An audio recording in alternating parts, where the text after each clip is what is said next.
I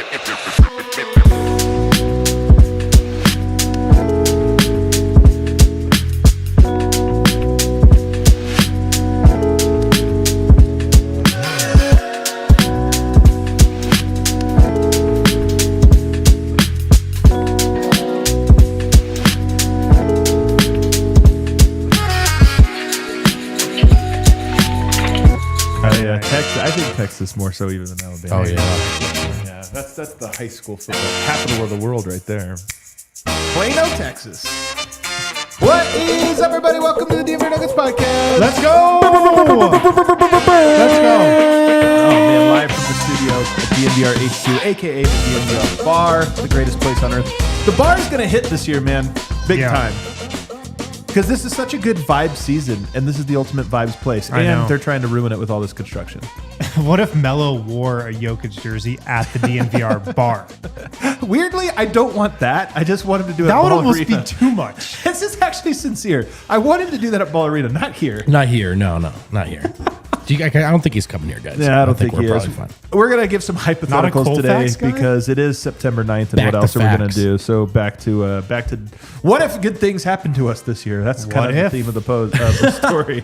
Aaron Gordon, Christian Braun, Cam Johnson. Maybe we'll add a few more. We'll also, at the end of the show, not the beginning, at the end of the show, talk about Big Val's swan song of Eurobasket 2025 What as a they go down to swan Greece. song it was, though. The man who loves Coors Field, Brendan Vogt. Got rep Coors Field, the stadium we love so much, the baseball stadium we love so much here in Denver.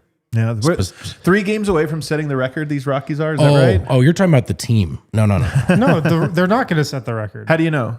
They're winning too many games. Well, Yeah. but it's not over, right? Well, It's pretty much they it. set the team record, but they're not going to set the all-time record. Yeah, they're don't not going to be the know. worst team You're right. ever. Let's not rule it Yeah, out. I'm kind of rooting for it. What do you guys? We're give all it up rooting hope? for it. What do you give it up? I'm hope rooting for it. There's still It's chance. not going to happen, though. There's the downer of the show, Harrison. Yeah, Wynn. come on, man. I'm Believe. just the realist of the show, as always. I just speak the truth, man. I speak facts all the time.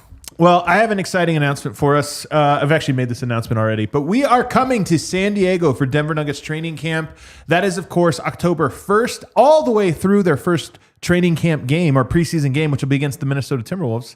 That will be on Sunday. We're going to be there that entire week and weekend, and we want to hang out with you. So if you are in San Diego, hit us up. DNVR Nuggets on Twitter. You can email us. Is there an email? Should we have him email you directly? Sure. Wind@thednvr.com. That's my email. Sure. Wind, my last name, thednvr.com. You can email me personally. Yes. My phone number is also on my email. So if I email you back, This you is have too my much info. phone You've number now to done too text much. me. Now I feel weird. Oh, no. But yeah, you can email me if you want. Yeah. We'll be putting together some meetups. We will likely do one before the game on Sunday. We'll do some kind of happy hour get together, and I'd like to do one Saturday or Friday, the night before, or the night before. I think that would be a lot of fun. And then bigger than that, we are going out there to have fun. Like, we have to cover the team, so we have to be out there, but that takes like 2 hours. We have a whole rest of the day, and we want to go out there and be with you people. So if you have anything weird to show us around, anything interesting you want to show, a restaurant you want us to try, any of that stuff, literally any of that stuff. A rickety boat you want to take us to boat, deep sea. a kayak that you're like, you know what, you guys should do this. Any idea you have, we are looking for content that week, so give us some ideas, and we'll do it. So without further ado, let's hop into it. We don't really have a ton of news and notes from today, as in any. So I just want to get right into this hypothetical that I've been kicking around, which Let's is, do it. we were talking about Aaron Gordon. I'm going to declare it. I think it's going to be a career year for Aaron Gordon. We both made that half-court heave. I think that last year he worked on his shooting, and I have been told shooting looks great, even in the summer, and that the shot last year was going in. But this year, it's not only going in, the aesthetics of it are getting better. As if like last year, it was the first stage of like, it's very deliberate, mechanical. But this year now it's so ingrained into who he is that he is just a bucket. But the thing is, last year he was injured. And I think people have this subconscious thought of, yeah, that's because he's evolving into more of a standstill kind of guy, less athleticism. I go, no, it was a 1-year blip. He was hurt. What if this year you get the most athletic AG and the best shooting AG at the same time? How big of a deal would that be?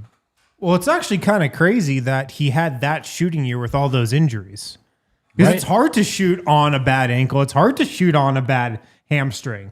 Like your lower body not being right, that affects your shot usually. So first of all, it's crazy he had that good of a shooting year, a career shooting year when he wasn't feeling great. But if they get that AG, that shooter with health, I mean, he was the Nuggets clearly their third best player last season. I think probably the last couple years. I mean, he's, creeping up towards their second most important player in terms of what he can give you defensively. And that's really where I think you might feel the most impact is on the defensive end. Because I do think that one of the reasons the Nuggets defense was so bad for most of the last season, in the 20s, ranked with other tanking teams that are not trying to win, that's where they were on defense, was just because Aaron Gordon was not healthy. And when he is, he's your best and most versatile defender, I think. Yeah, I wonder about, is it possible to get the best of both worlds here? I mean, I suppose it is. If the mechanics of it are really a puzzle that he's solved, which is what he's selling and what we're hearing and what we've seen. Yeah, I mean, he can just add this to his game, particularly the corner three, which we know sometimes teams will concede even in the regular season. I don't want that to subconsciously, I don't know if we always want Aaron Gordon like drifting to the perimeter. Right? I know. This is why when he said this year it's about the volume going up, and I was kind of like, I wonder what the perfect volume is. Because there is it a felt balance. like last year might be the perfect volume. But you do also want him to be this physical force in the paint and hanging out in the dunker spot. And look, there's room throughout the course of the whole game to do damage from everywhere. But yeah, subconsciously, I suppose is my one hang up of just, you still want AG to be the physical element of the starting lineup. If he's got a mismatch, you want him putting his ass into that guy in the paint, backing him down under the basket, like being that physical beast inside. That being said, 3.4 is not even the most 3.4 threes a game, not even the most he's taken as a Nugget. He took more in 2022. That's crazy. His first full season with the Nuggets, he took 3.5. Wild. So it's not like his volume was that much of an outlier. It was from the previous year, really 2 years, where it was 1.5 and 1, respectively, more per game. So part of me, but I also tend to have the instinct that you have here, which is I think it was the right amount. I think you're going to be out there. The things I wonder about defensively, it's a great point. I want to circle back to that. Offensively, I do think that he has the most diversity of roles he could fulfill. So number one, he could play the dunker spot and just be a punisher there. Love him there. Close games, put him there. We know how he does at that spot. Then there is the initiator, which I kind of like because now all of a sudden you're starting to have more and more shooters out there. He can be the initiator. I think he's improved at this. And now you run pick and rolls with him, or you just have him enter and then go down the screen and do different things. I like that version of him a lot. And now you have the floor spacer, and where he's just one of the guys that's counted on to be in the corner and knock him down.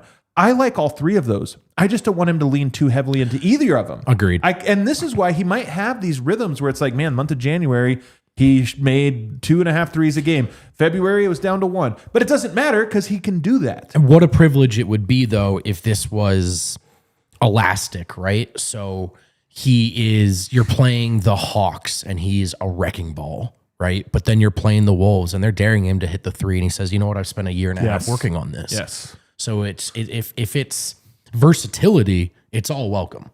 It's just like Jokic, right? I mean, Jokic is the ultimate example of this. Is sometimes he's just down on the block and he punishes you over and over because you can't stop it. But when you can, he's like, well, I'm going to be on the perimeter. I'm going to do this.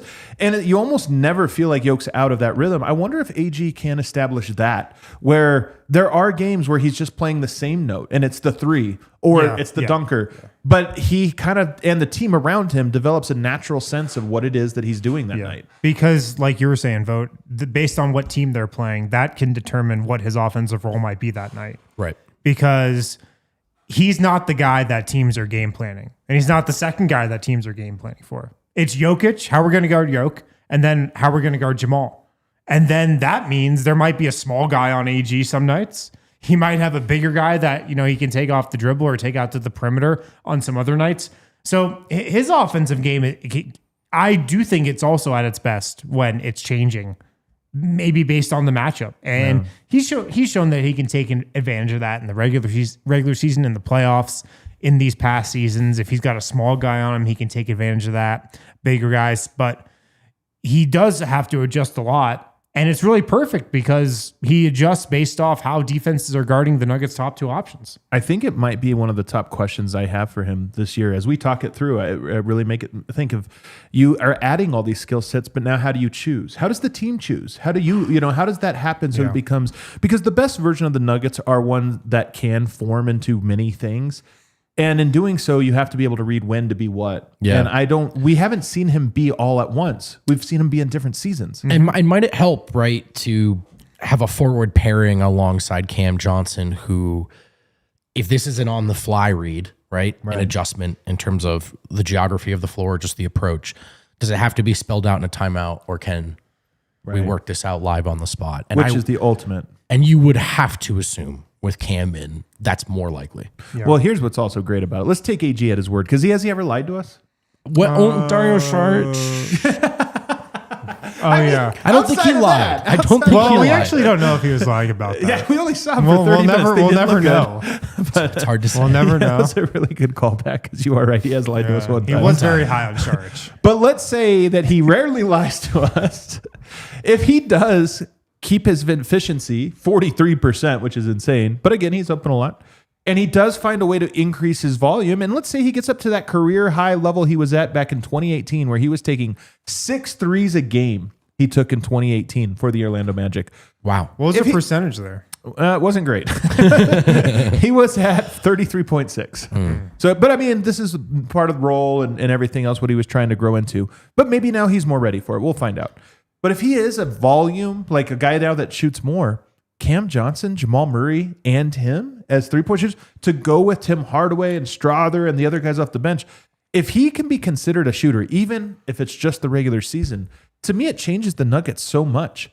Because we talk about, yes, he's great in the dunker, but now you can bring in other options like Peyton or, some of these other guys and say it doesn't matter. AG's a shooter. Yeah, it changes everything. I mean, I did think last year, just watching him go from the threes he took the year before to upping the frequency last year, I just thought it was because the Nuggets didn't have any other shooters.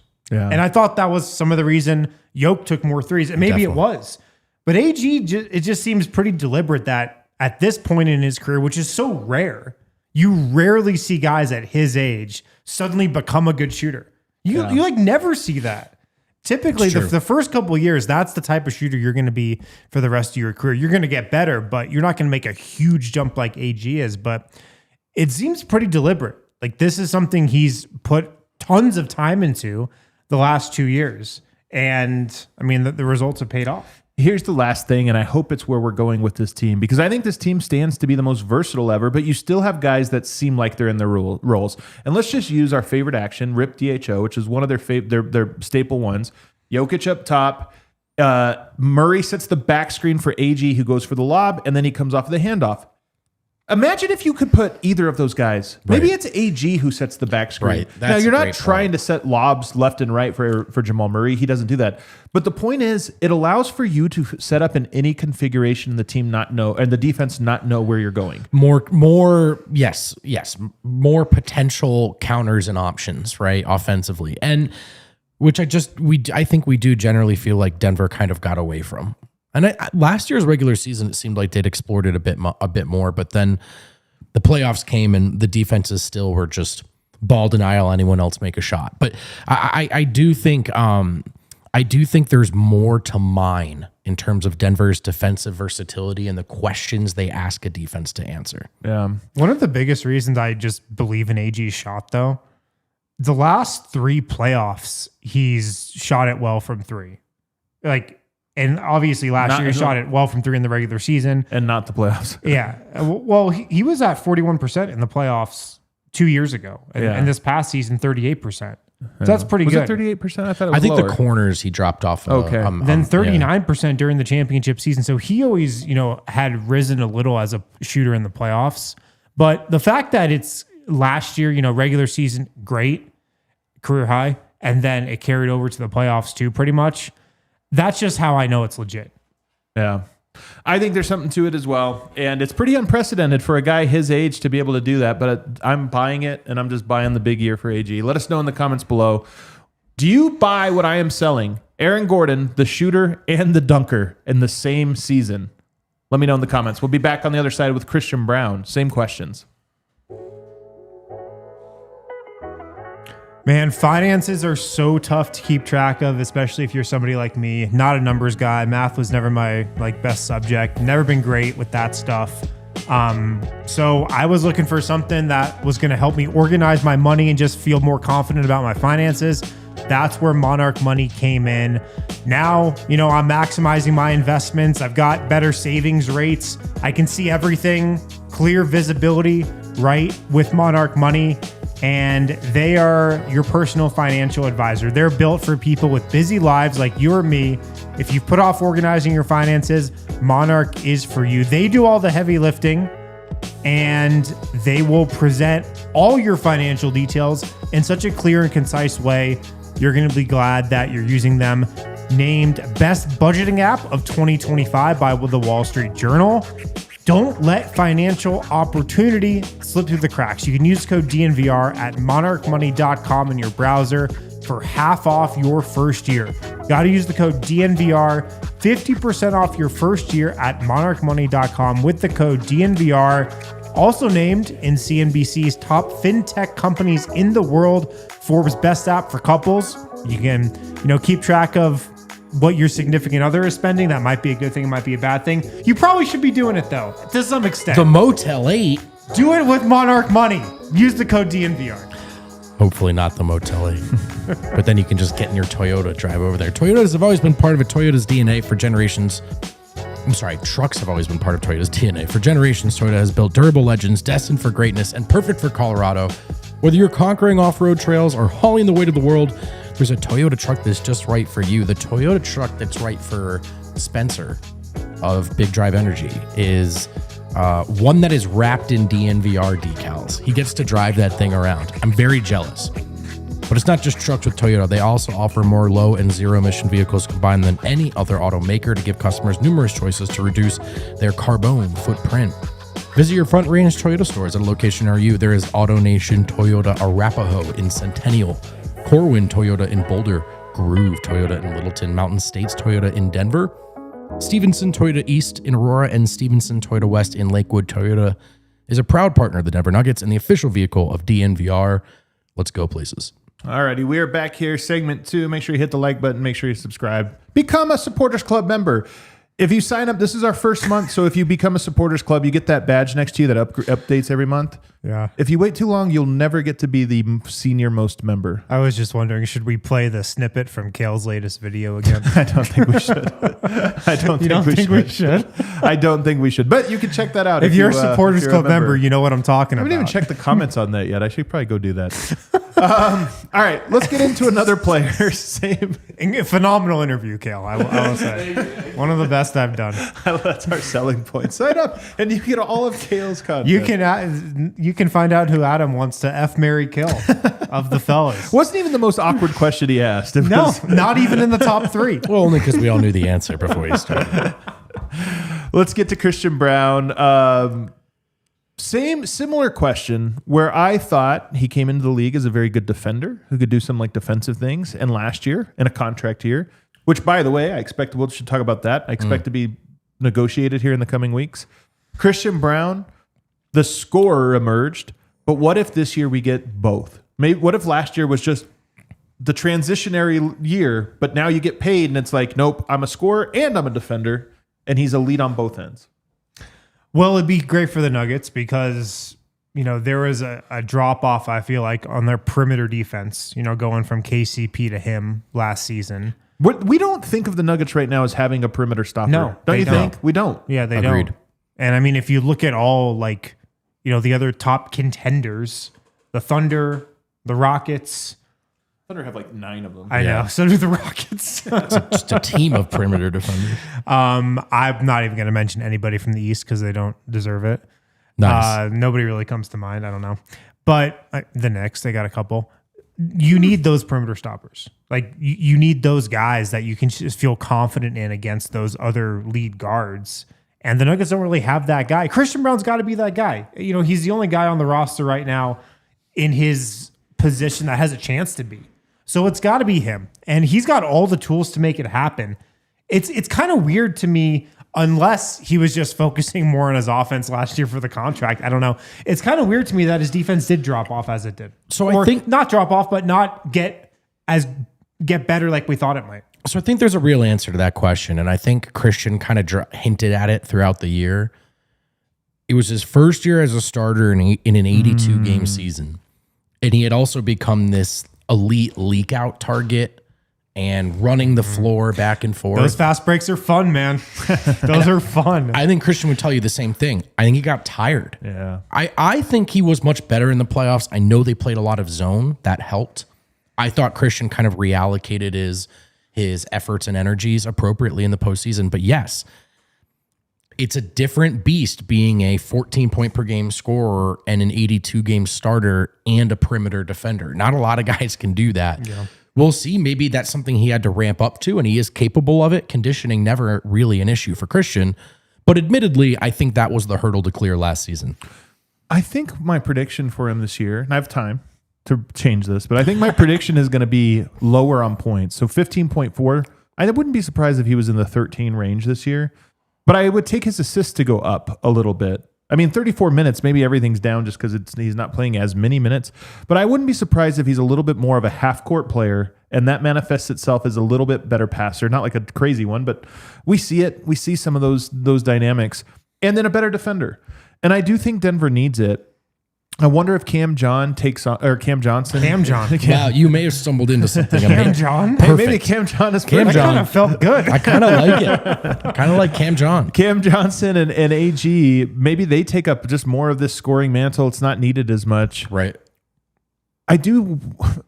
I would love it if we went into the playoffs feeling like CB was not only a one-on-one stopper, like, okay, Shea is going to have a really hard time with him, but also just this pick and roll disruptor. A guy, I feel like CB is kind of a solid defender. You know what I mean? I think Lou Dort's a disruptive, solid defender. And I'd love it if we went into the playoffs feeling like he's like Lou Dort. Yeah. He takes away possessions from teams all the time. You could be a playmaker on defense, like whether it's an insane rebound or a steal or a block. Right. It's not just right. Like being solid. You can make plays, and we've seen such play swing playoff games and playoff series. I think Christian's capable of it. I really do. I'm really curious and excited to see this entire conversation, because I think it's the conversation that he's having mentally with himself about what this season should look like. Really, really excited to see what he decides on. Denver needs that defense, and I think he's the guy with the best chance to provide it. What about this part, though, when Vogt just brought up that he was tired? I think he was very tired at the end of the year. I actually think he was sneaky exhausted. And he's also a guy that plays through a lot more injuries that I think you know about. 79 games last year, Not a 82 lot of his the year stuff before, comes up on the injury 76 the year report. before that. Agreed. So what has he missed? He's missed 9 games in 3 years. Yeah. And played good minutes when he plays. But here's my question. He doesn't look to me like a guy that's not in shape. That's one of the most ripped dudes on the entire team. Is it possible he can't be in better shape? I don't know. I mean, maybe. Is it just the mental adjustment of playing that much? I think it's probably a lot mental. Yeah, just going from bench player to starter. But I just wonder if something flipped for CB during one moment in particular in the playoffs, and it's going to carry into next season. And that was when he went chest to chest with James Harden. Yeah, I love this. And I mean, that was the defining moment of the playoffs for CB, in my opinion, because that was a moment when James Harden tried to punk Christian Braun and the Nuggets, and Christian Braun looked him dead in the eyes and said, "Are you fucking kidding me?" Yeah. Write the report, Kale. Like, are you kidding? You're like, not that guy, You're pal. going to try to do that to me? You're not that guy. And I just wonder if that is a moment for him where that happens and he goes, I can go toe-to-toe with any of these dudes. James Harden, come on, man. Like, you're going to try to get one over on me like that? I'm not scared of any of you guys. It's true. See, he won an MVP when CB was in high school. Yeah. So, like, that is a guy, whether he respects him or not, it is a guy that was at the top of the league in his formative years. Yeah. And now, he just looks at defending all these guys as a huge challenge, and him kind of overcoming Harden in that series in that moment. I wonder if it's just a turning point to where he has just way more confidence in all these defensive matchups. But I personally, if he scored 2 to 3 fewer points per game, and that was because he wasn't always in transition, but we felt better about these areas we're talking about, I would take that all day long. So that's not, I don't mean to criticize his approach last year. It's all about growing into the role, and there's been some personnel changes. What does Denver need from Christian, which is maybe a different question than what is Christian capable of? Yeah. And that's such an interesting thing that that question is asked of role players all the time. Like, you have to, if you're on a team like Denver, you have to decide, is it my personal development, right? That I could push this thing all the way to the top, or am I developing, as David Adelman says, in the way that the team needs? Yeah. I trust Christian to do that. I just think it's a big question asked of every role player. Yeah. What do you think he worked on this summer? Like, if you were to guess, I would think ball handling, because there's some things you can't work on. I don't think he worked on his defense. You can't. Yeah. What do you do? I know. You really can't work on defense that much.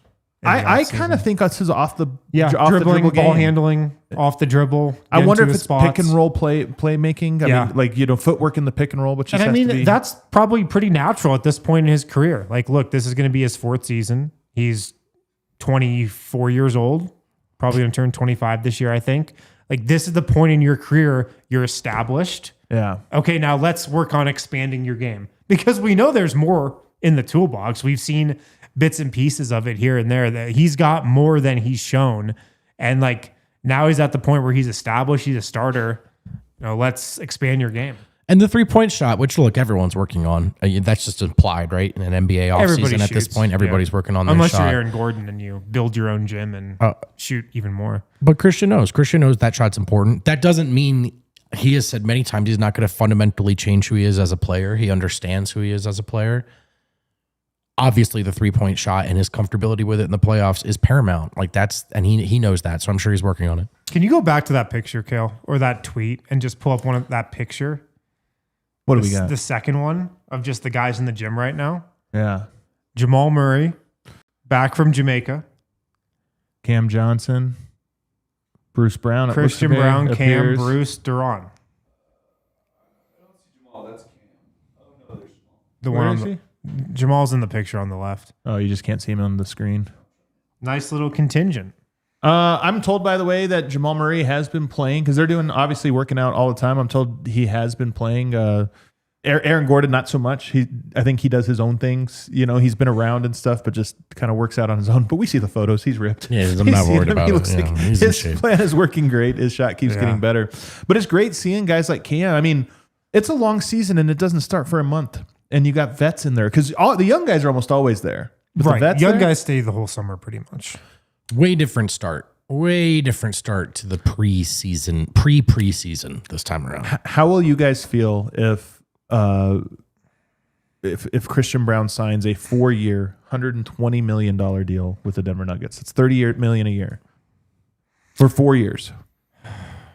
The sticker shock will be a lot. Yeah. But I mean, it's probably what he's worth.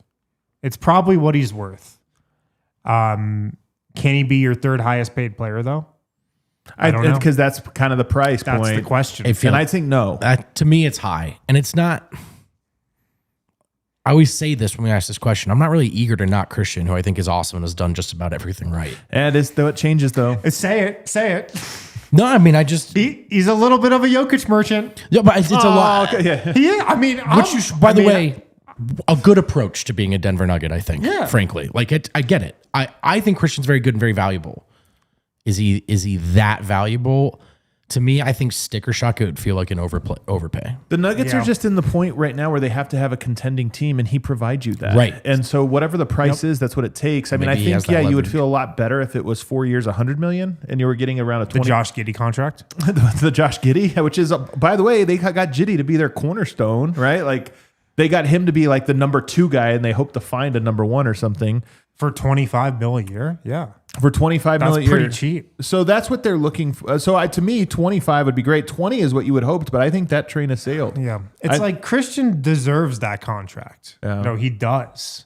it's going to make it tough Yeah, on but the it Nuggets. changes. Though. I'm telling you, Nuggets fans right now love Christian because of the money he costs, where he was drafted, and how he produces. The moment you pay a guy like Aaron Gordon, you expect Aaron Gordon level production. Well, I mean, if Christian Braun has the same year last year that he had, if he has the same year that he had last year, I think his standing with Nuggets fans doesn't really change even until if the he's making playoffs. 30 mil. If he has the same playoffs as he did Right, last he year, has to have better they might playoffs. boo him like Barton. He has, he has to have better playoffs. I agree there.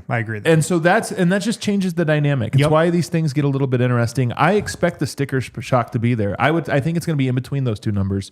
We'll see. In between 20 and 30. Ben Tenzer, John Wallace, this is their negotiations right now. Traditionally, Denver has overpaid Tim Conley, Calvin Booth. So it's not like Denver has done a great job on getting these value contracts.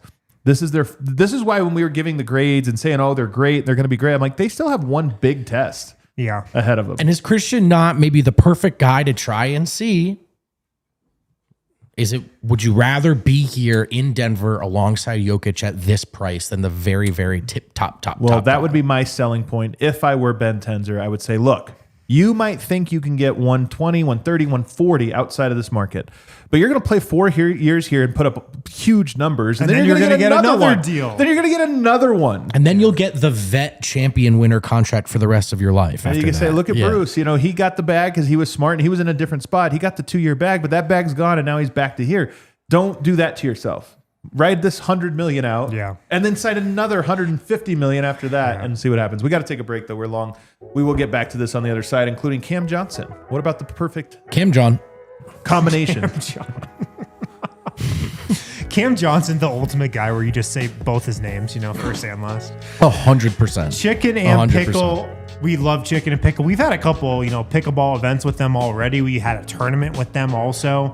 We're going to do a lot more stuff with them, throughout the next 12 months too. Chicken and Pickle in Thornton. Make it your spot for good food, good friends, and great fun. Chicken and Pickle offers indoor and outdoor pickleball courts, delicious food, Sunday brunch buffet, yard games. Go with the whole family. Full bar with seasoned cocktails and local favorites, plus much more. They're known for their wood-fired rotisserie chicken, burgers, and wings. They got happy hour, live music, something for all ages at Chicken and Pickle. And of course, you can play pickleball there. Of course. Check them out. 14225 Lincoln Street in Thornton. Chicken and Pickle offers great food, cold drinks, lots of fun on their indoor and outdoor pickleball courts and game yards. Family-friendly fun awaits. Go to chickenpickle.com. Chicken and Pickle. Chicken and then the letter N, pickle.com to plan your visits today. Fun for the whole family. If you're just looking to, mix up your weekend routine, go do a fun activity, take the fam to Chicken and Pickle. Everybody have a great time. Do game day the Canes way, whether you're tailgating, which I got to do this weekend. It was very fun. Keep your eyes peeled for those DNVR tailgates. Whether you're tailgating or cheering from the couch, fuel your crew with Raising Cane's. We're talking hand battered, cooked to order chicken fingers, crispy crinkle cut fries, buttery Texas toast, and the MVP of every bite, that Cane's sauce. Don't forget those jugs of freshly brewed tea. Don't forget the jugs of freshly brewed tea and freshly squeezed lemonade to keep the squad refreshed, whether it's kickoff, halftime, or postgame. You can't go wrong with Raising Cane's. They use premium chicken breast tenderloins to make the most tender chicken fingers possible. Cane's special marinade tenderizes the chicken, locks in the moisture, and adds the flavor. Are you hungry yet? I am. Raising Cane's. One love. One love. One love. All right, we are back here. Segment 3 of the DNVR Nuggets podcast. Make sure you're liked. Hit the like button. We are coming to San Diego for training camp, so holler at us. Let us know if you're going to be there. We want to hang out. We want to get meetups together. We want to eat good food. We want to know where to go, where not to. We'll be in La Jolla, which I love, by the way. I like San Diego. I love La Jolla. Oh, I couldn't agree. Couldn't agree more. La Jolla is unbelievable. We went out. Was it 2 years ago? Oso Blanco and a few others. Oh yeah, good, delicious food. Oso Blanco, our guy. That little like strip, where there's all the bars downtown and stuff. La Jolla. Oh my god. Yeah. Paradise. It's a little paradise. Let's talk about the guy who. Can I say one more thing about CB? Let's say it. Talking about his contract and stuff, and you were saying, he's the perfect Jokic guy. Like, do you want to play with him? Right. Take a little discount.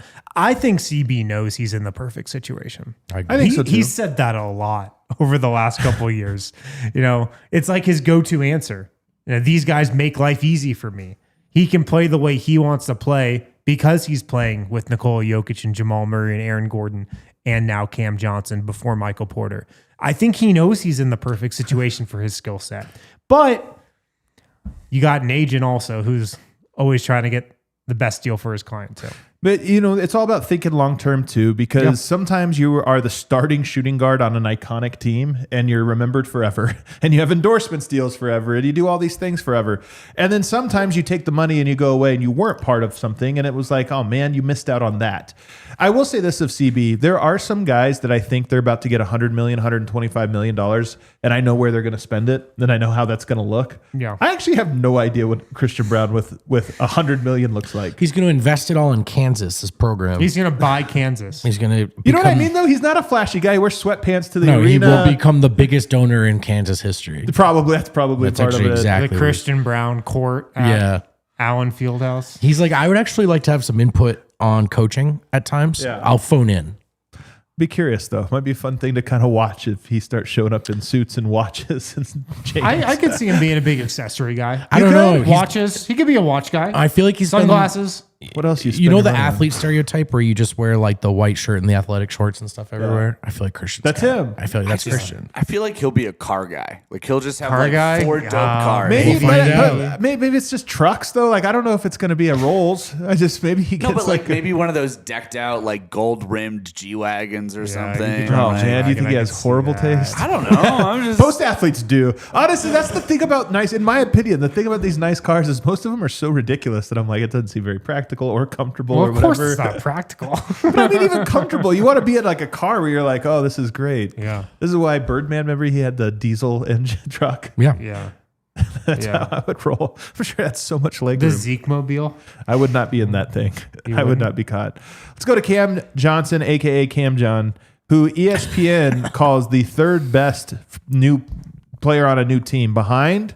Who would you guess is number one? KD. Yes. Who would you guess is number two? I know this one a little controversial. Now I gotta remember. I know you'd have to remember the exact haven't one. thought They at went all. with Desmond Bain, Oh, I did forget about which I Desmond think Bain. Well, is. he's in the East. I think it's fair. Like that is Desmond Bain's really good. They added him, but I feel like it's pretty close. I agree though. I think that's close. right. I think it's right. I think but that's it's close. Yeah. Cam John. So here's the thing about him. He goes to, or he's in Phoenix, and even in his first year in Brooklyn, and he is a low usage, high efficiency player.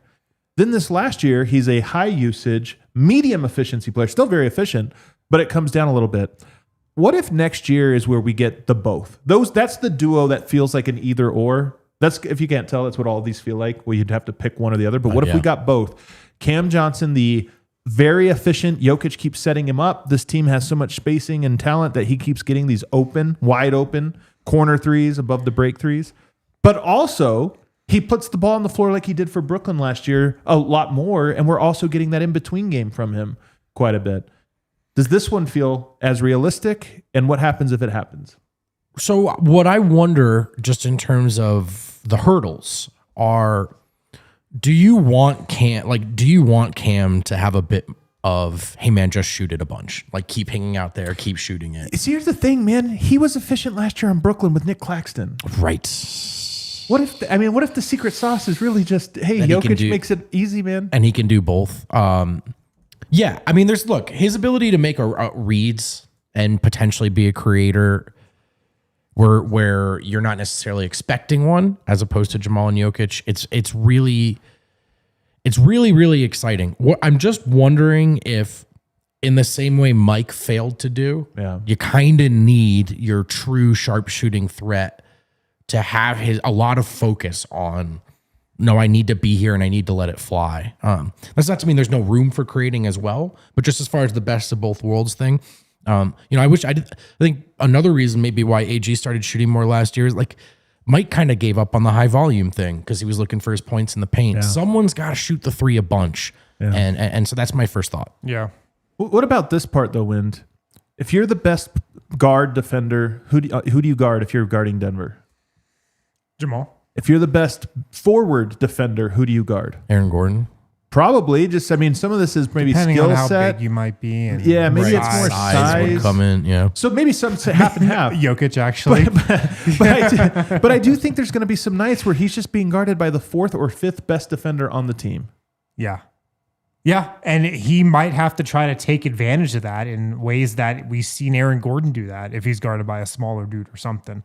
But my kind of perspective on Cam changed a tiny bit after I saw him in the Rico Hines runs because, I just think of Cam Johnson as the catch and shoot 3-point guy. Yeah. He can be in the corners, on the wing, passing the ball. He's going to shoot it. That's really all he's going to do. He's got some shake to his game. Yeah. He can create his own shot. It's another reminder that every NBA player is not the in the box type of guy that they always are when they're on that team. I would say he has craft, not shake. Yeah. Okay. I'm fine with that. Do you know what I mean, though? Yeah. He can dribble the ball. And he has good footwork Which to is an get upgrade. open. Yeah. He can dribble one-on-one and get a step back 3 off over a guy. He can And put the it ball on the looks floor. pretty good. Yeah. Yeah. So he can do that stuff too. And that was just a little reminder of that. But I also think Cam is another guy because he's so smart. He's so a high IQ. He's been on winning teams before. He, most of all, is just going to do what the team needs him to do. Yeah. That's the role he's going to take on night to night. I think there's a real possibility, and I think I'm shying away from this actually happen, but I think there's a real possibility where he is both guys, where there's just a lot of catch and shoot and spacing because you have Jamal, and especially as you get closer to the playoffs, if Jamal ramps up the way we kind of expect, you want the ball in his hands. But I do think there's also this other world where Cam Johnson is so good and being guarded by the 5th best defender on the floor. And it's like, yeah, man, he's just cooking Devin Booker or Jalen Green. Like, you play against that Suns team. They have to hide people somewhere. And it might be a Jalen Green. You've got Cam Johnson. Yeah, man, we'll run pick and roll with Jokic every time because that's going to be the easiest barbecue chicken ever. Yes, which is not something you would have done with Porter. So I agree. Yeah. There's room for all of this naturally and organically. You don't have to ask Cam to fundamentally change who he is to potentially see an uptick in all of this. I will also say that I think there are some, but not many teams who physically can match up with all of Jamal, Christian Braun, Cam Johnson, and Aaron Gordon. So not only are you trying to go positionally more or less guards and forwards or whatever, but then you just say, like, if your shooting guard is 6'5" or 6'6", or I'm sorry, your small forward is 6'5" or 6'6", you can't put him on Aaron Gordon for sure. So we're putting him on Cam Johnson. Cam Johnson's huge. And he's got a little bit of a mid-range post-up game or just kind of put a hip into him.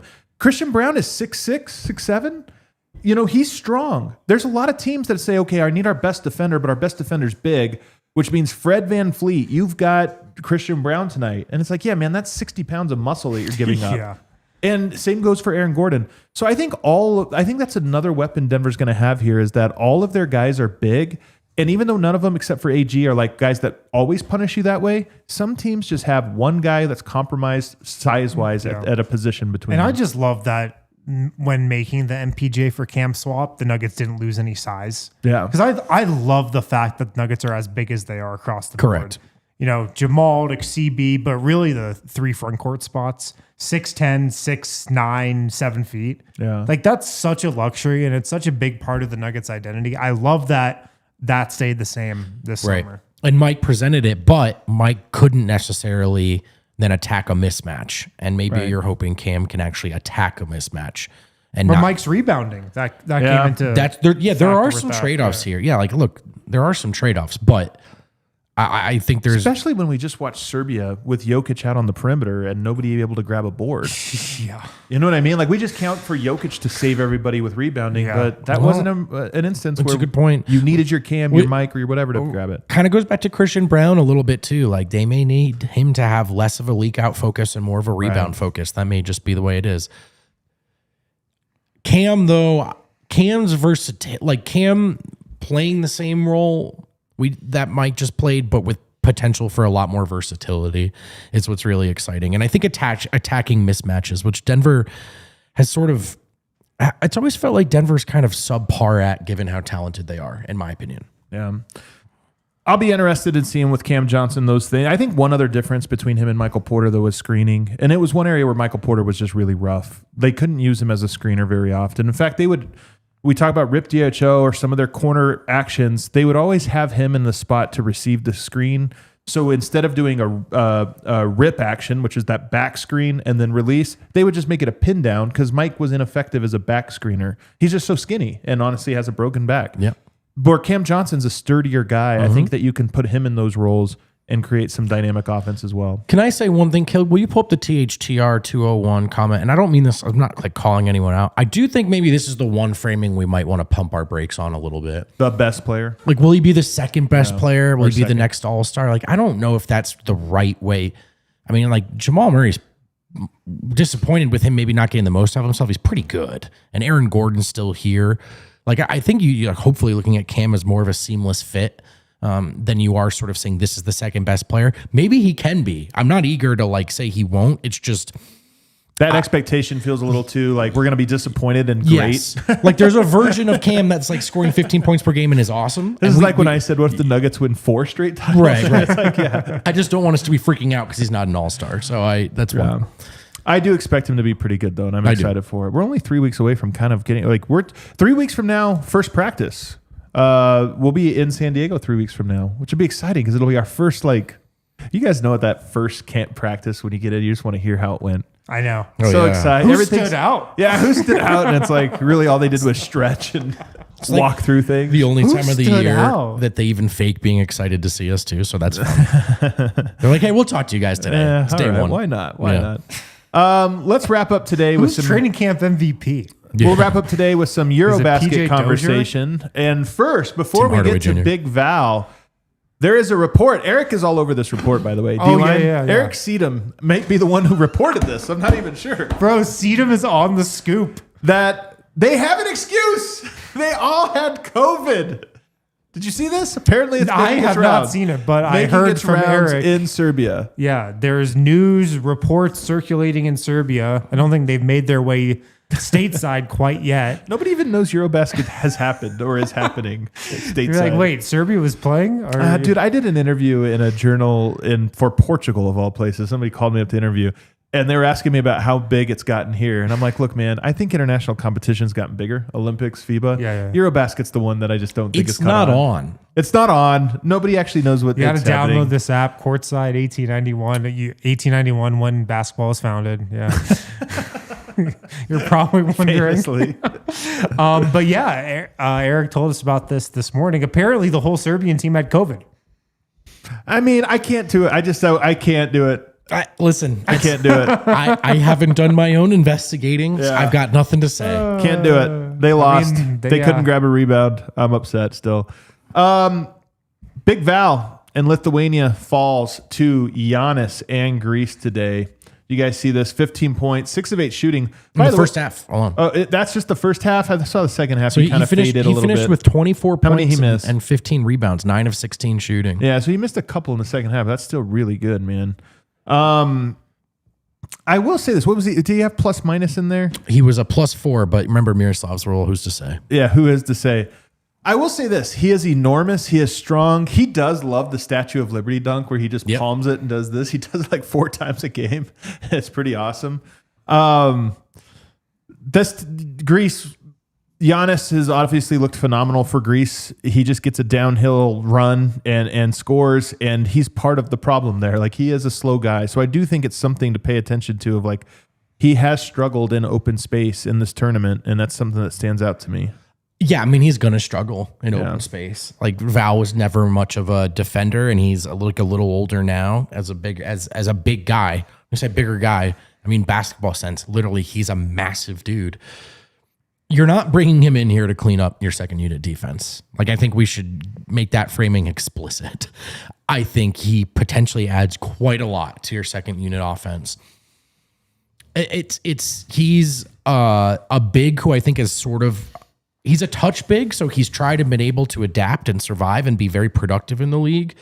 But he is a size guy as well that just like every year in the NBA, it gets almost less convenient to be that big. So look, defensively, keep your expectations low is what I would say. He is so strong though, But man. offensively, he's a beast, man. keep your expectations high. I think so. Why not? Did you guys watch the game today at all? I did. Dude, what about the Twin Tower thing? Because here's the thing, they both are so big and they do make everything. I'm been on record. I want to see it. Yeah, you will hemorrhage points. But, or you just go zone. or you go zone and You know, maybe it which works. Lithuania did today. It's for like a little that's bit. throwing a knuckleball where other teams are like, maybe we'll crush it, maybe we won't. But I mean, Val today, 24 points, 15 rebounds, 9 of 16 from the floor. Monster stuff. 9 He's of 14 huge, man. from 2. He was a beast today. He is a beast. And watching him play today, it just rammed home the point again. The Nuggets' second unit should run through Valanciunas a lot of the time. I would say most of the time. is Him that good. on the block creates problems. Yeah. It creates problems for defenses, especially backup centers and power forwards that are going to be guarding him. Like, that is a matchup the Nuggets should look to take advantage of every single night.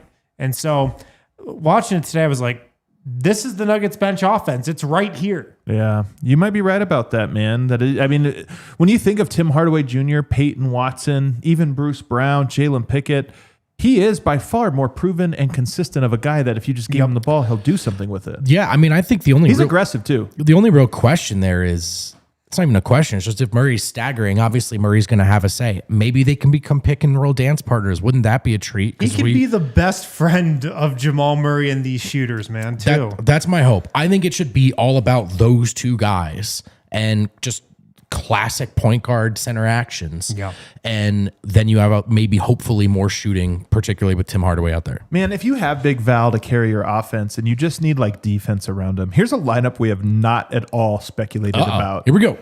Jalen Pickett. I'm done. First of all, I'm telling you right now, I'm going to go so hard on this. I think I'm gonna leave. Jalen Pickett is going to be playing regular every night minutes by December. This is my prediction. But Jalen Pickett, Bruce Brown,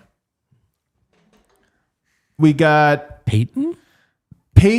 and Big Val. And if there's no stagger, it could be Tim Hardaway or Strother, which basically means Bruce, good defender, Pickett, good defender, P-Watt, good defender. So you just have Val as your offense and then one shooter around him. Pickett can be a spacer as well.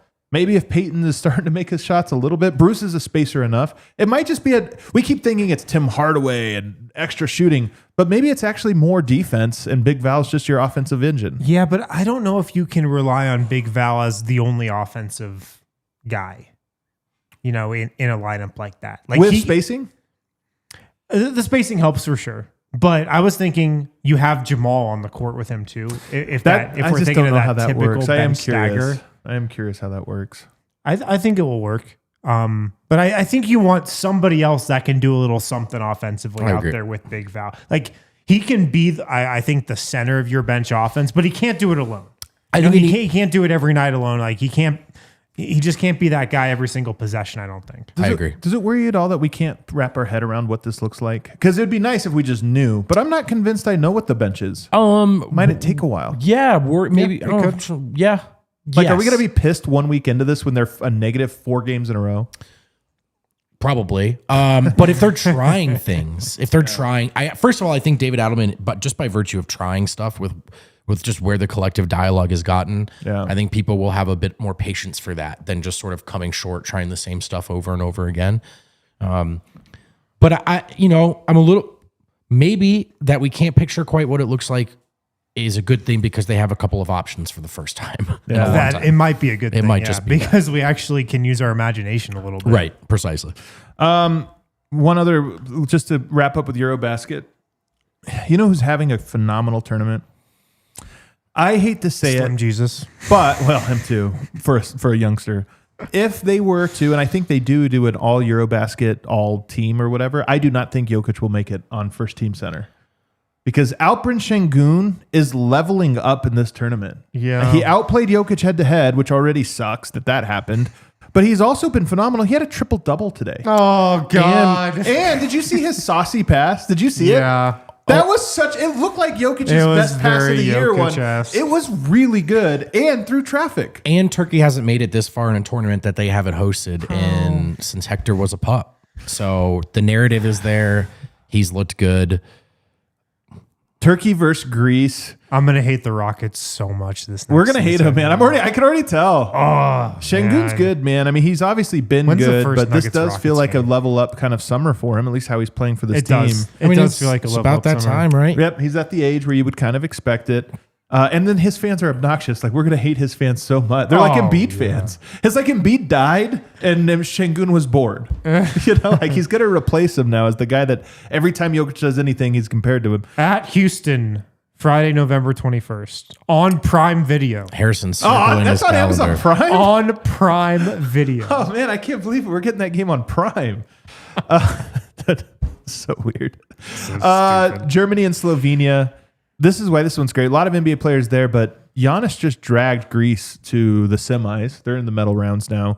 Big Val almost outplayed Giannis. Well, I mean, I don't think Giannis played that great. he was pretty good, man. He was pretty He was good. decent. And then Slovenia, they have nothing. If they get past Germany, man, that would be such a carry job by Luka. It'd be outrageous. It would be outrageous. Right. Like for the carry job has already been out. It already has been. Slovenia has a way worse team around Luka than Greece does. And Germany just, if you don't like, obviously the 3-ball has changed single elimination basketball probably forever. Like tournaments, I think will never be the same. Germany is the established European powerhouse that has a philosophy, coaching, resources, talent, and shoots the rock and have done that consistently well for a while now. They have everything they need to win this tournament again. If Luka beats them, that's a tip of the cap, and you just got to say he dragged a team that wasn't good enough. Meanwhile, you have Georgia and Finland, which I think Finland will win. Who's favored in that game? Do we know? I'm going to look it up I right would now. have to think Finland. Question. You would think, man, but I don't know. I think it's going to be even here. It is -5 Finland. Yeah. Germany, by the way, 13-point favorites. But that's another carry job by Markkanen. We're going to get this is why, like, there were some teams in Carry here, jobs all over Poland, the place. Italy. Like, there were some teams in here that had some guys. Israel, it had Avdia, who I think is good, but he's not a star. Yeah. If you get a semifinal that's Şengün, Giannis, Luka, and Lowry, it's like, damn, that's actually a really saucy Final Four for name recognition. It is, and It it's, is, and, yeah. and it then- will look good on a graphic. and like, God, man. you know, there's the part that I don't want to say, Fake tournament. which is killing us. yeah. Old Turkey over here. Whatever, though. You know what? Yoke's healthy. I'm like already on to the, you know what? Yoke's healthy portion. I need Eric Sedum's take on this.